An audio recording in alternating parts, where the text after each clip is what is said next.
Steve Jobs unknowingly met his biological father in a restaurant, but tragically the story doesn't have a happy ending. Steve Jobs not only revolutionized the tech industry, but also challenged the stereotypical view of the modern businessman. With a demeanour somewhere between a hippie and a professor, he brought Apple from humble beginnings to the titan it is today, even if he burned a few bridges along the way.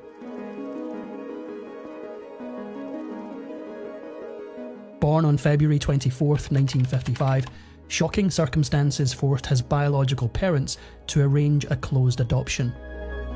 His father, Abdel Fattah Jandali, came from a Muslim background, while his mother, Joanne Scheibel, came from a Catholic one. Thanks to pressure from her father, when Joanne found herself pregnant, she felt pressured to give her baby up for adoption. This is where Steve's adoptive parents, Clara and Paul Jobs, come in, and they changed the course of his life forever. Steve learned about his adoption at an early age, but still never regarded Paul and Clara as anything but his parents. For their part, they loved him as their own, and Paul especially bonded with Steve over a shared interest. Being a skilled machinist, Paul built his son a workbench, feeding the boy's love for mechanics.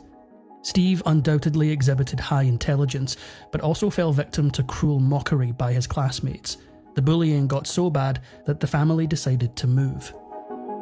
In order to purchase a new house in Los Altos, California, which was a more desirable school district, the Jobs family had to burn through all of their savings.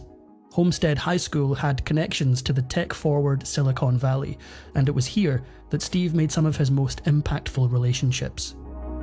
By the end of high school, not only did Steve gain a best friend in Steve Wozniak, also known as Woz, who influenced his love of electronics, but he also began dating Chris-Anne Brennan, who shared his enthusiasm for art.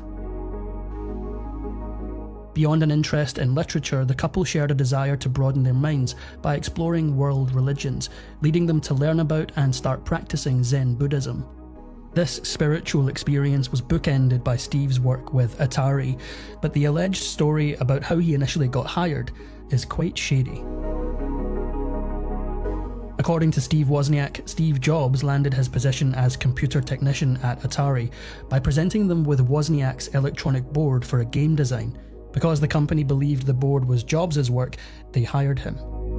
Still, behind the scenes, Jobs and Wozniak continued to collaborate, and what they eventually came up with would one day make history.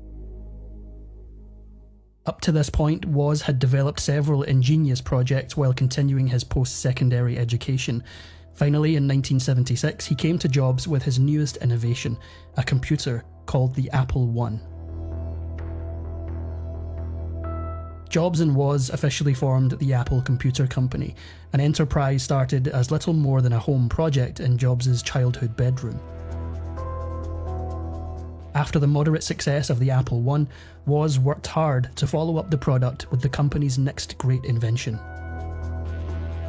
With the Apple II ready by 1977, Woz and Jobs had completed the company's first consumer product, presenting it at the West Coast Computer Fair.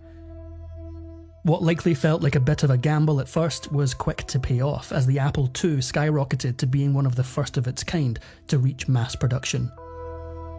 Steve Jobs threw nearly all of himself into his company, and since he and Chris-Anne were still together, she shared in the struggle just as much. Thanks to Apple's business boom, they were able to get an actual office in the city of Cupertino.